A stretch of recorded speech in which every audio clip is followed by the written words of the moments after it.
ushozi wabuya nalo lezinto ubaba ayemthume zona. Wayesethi ubaba Shozi lalela lana ungasahamba hlala lana waza nomese uzelana sifike lezi zinkwa sigobise ubhanana phakathi benza njalo basikhipha isinkwa bagoba ubhanana. Wayesethi ubaba thatha lezi zinkwa uye ngale ngemuva ngizokuthola khona.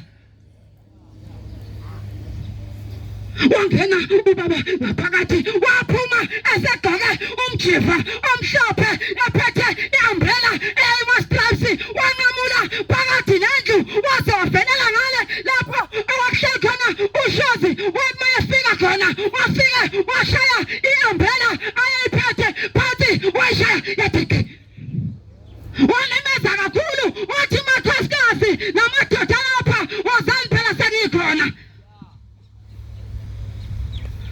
Shema uNkulunkulu. Hayi ngeke. Ngiyasaba mina. Kude la siyakhona. Kude la siyakhona makhola. Hayi kude hlukanisani kusenesikhathi.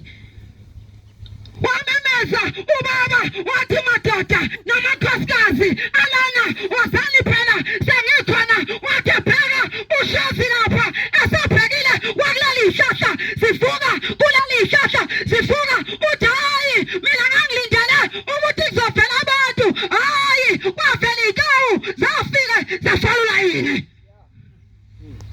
Zathi mayifalula yini ubaba wayimukelisa yahlala lapha wayimukelisa yahlala lapha zaze zaphela izinkwa akusalanga nasinye zahla. Wayeselalela Shozi ngizomukelisa abasezulwini izidlo. Sahla zaqeda. Wayesethi inkosi inibusise. Wayibona ushozi seyikhuma zibuyela lapho ezayivela khona nokubhobhela kwenzeka kanjalo esentabeni ethi uvule isitafutini uyasha phela indlela yayisifikile wathi uyasha lathi mwana. Hayi ngeke